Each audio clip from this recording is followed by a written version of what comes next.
you might be now familiar with. For decades, the Washington Post liked to see itself as the grand old conscience of Western liberalism. Today, it is staring at something far less flattering: irrelevance. Its owner, billionaire Jeff Bezos, has cut funding sharply, triggering job losses estimated at close to 30%. Hundreds of journalists are out.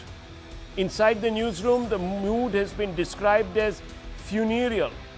Some of those laid off have gone so far as to call this the death of democracy. What makes for a dramatic headline, it also misses the point. Bezos is being accused of sacrificing truth at the altar of politics. But this was not a money problem. If Bezos wanted to keep the paper running as a loss-making vanity project, he easily could have. The cuts happened for a simpler reason. Readers walked away. The product stopped justifying the cost. For too long, viewers, the Washington Post confused moral certainty with relevance.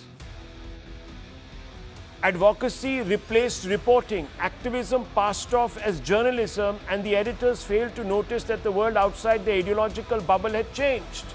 This connect was especially visible in the coverage of the non-West, particularly in India. In India's noisy, competitive media space, the Washington Post became known less for original reporting and more for relentless polemics against Prime Minister Narendra Modi. Look at the headlines. Modi was repeatedly framed as authoritarian, parochial, and dangerous for democracy. The problem was not criticism. The problem was predictability. For years, sections of Western journalism did not come to India to understand the country, they came to lecture it. Reporting was filtered through old colonial assumptions and elite echo chambers, often reinforced by a small privileged class that saw itself as the moral interpreter of India for Western audiences. And that group of people, viewers, Narendra Modi called the Khan Market Gang. So the Khan Market Gang would catch hold of these Western correspondents and feed them all sorts of stuff, and these people would go and report. When Narendra Modi, an outsider to the ecosystem, won power in 2014, it unsettled this hierarchy. His repeated electoral victories contradicted the preferred narrative. Instead of questioning the narrative, the mandate itself was treated as suspect.